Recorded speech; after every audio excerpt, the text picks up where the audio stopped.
ہمارے چینل کو سبسکرائب کریں اور بیل آئیکن کے بٹن کو دبائیں۔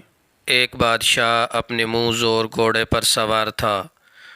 گھوڑا کسی وجہ سے بدکا تو بادشاہ سر کے بل زمین پر گر گیا اور اس کی گردن کی ہڈی کے مہرے ہل گئے۔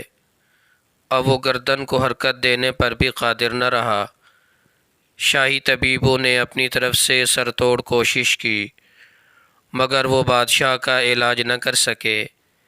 ایک دن یونان کا ایک حکیم بادشاہ کے پاس آیا اور اس قدر جاں فشانی سے علاج کیا کہ بادشاہ ٹھیک ہو گیا۔ علاج کے بعد وہ حکیم اپنے وطن لوٹ گیا۔ کچھ عرصے بعد وہ دوبارہ بادشاہ کے وطن میں آیا تو سلام کے ارادے سے شاہی دربار میں حاضر ہوا۔ اب لازم تھا کہ بادشاہ از روی قدردانی اس حکیم سے مروت اور مہربانی کا برتاؤ کرتا، لیکن بادشاہ ایسے بن گیا جیسے اس حکیم کو جانتا ہی نہ ہو۔ بادشاہ کے اس رویے سے حکیم بہت سخت رنجیدہ ہوا۔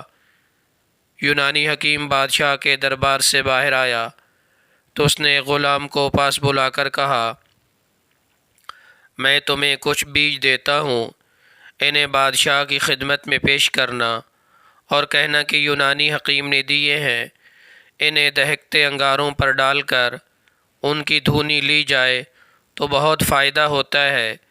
غلام نے وہ بیج بادشاہ کو پیش کر دیے اور ساتھ میں ان کے فوائد سے بھی آگاہ کیا۔ بادشاہ کے حکم سے فوراً دہکتے انگارے پیش کیے گئے، مگر جب بیج انگاروں پر ڈال کر بادشاہ نے دھونی لی تو اسے ایک زوردار چھینک آئی جس سے اس کی گردن کے مہرے پھر سے پرانی حالت میں چلے گئے۔ بادشاہ بہت چیخا چلایا، سپاہی دوڑائے کہ حکیم کو گرفتار کر کے لاؤ۔ باوجود بہت تلاش و بسیار کے اس حکیم کا کچھ پتہ نہ چلا۔ ساری عمر بادشاہ نے ایسی گزار دی۔ شیخ سعدی علیہ رحمہ فرماتے ہیں کہ ہمیشہ محسن کو بھلائی کے ساتھ یاد رکھنا چاہیے۔ احسان فراموش شخص کمینہ ہوتا ہے اور فرمان خداوندی ہے کہ کمینہ شخص بھلائی نہیں پا سکتا۔ حضرت علی رضی اللہ تعالیٰ عنہ فرماتے ہیں، جب تم سے کوئی نیکی کرے تو اس کو یاد رکھو، اور جب تم کسی کے ساتھ نیکی کرو تو بھول جاؤ۔